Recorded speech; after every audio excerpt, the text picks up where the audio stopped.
শরৎজিকে আমি বলবো প্রথমত কেমন আছেন এখন, কি অবস্থা, ভয় পেয়ে গেছেন?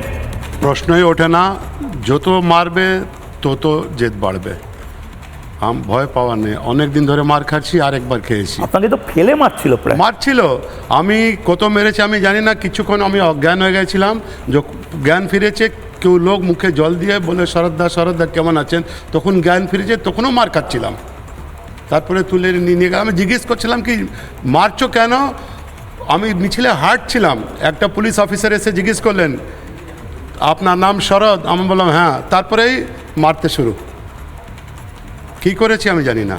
ওনাদেরকে একটাই কথা বলবো, सरफरोशी की तमन्ना अब हमारे दिल में है, देखना है जोर कितना बाजुए कातिल में है। মানে আপনি বলছেন,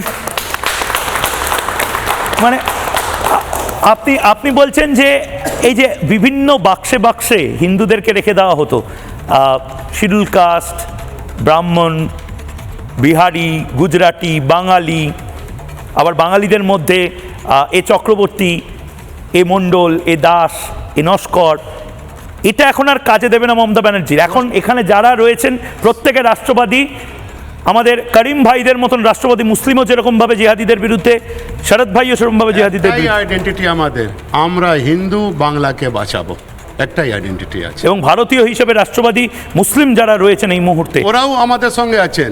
ক্যা বাত, এইটা আমার সঙ্গে এটা আছেন। এটা এটা এটা প্রত্যেকে, এটা খুব বড় বার্তা বাংলাদেশের যাবে। তার কারণ এইটা বাংলাদেশিরা চাইছে আমাদের মধ্যে ভাগটা করে দিতে, আমাদের মধ্যে ভাগটা করে দিয়ে বাংলাদেশিরা চাইছে, পাকিস্তানিরা চাইছে এই অশান্তিটা তৈরি করতে, যাতে করে সরফরাজ ভাইরা বারবার মনে করে যে এসআইআর এর মাধ্যমে কি আমাকে দেশ ছাড়া করতে হবে। না, সরফরাজদেরই এই দেশ, শরৎদেরই এই দেশ, রোহিঙ্গাদের এই দেশ না, জিহাদিদের এই দেশ না।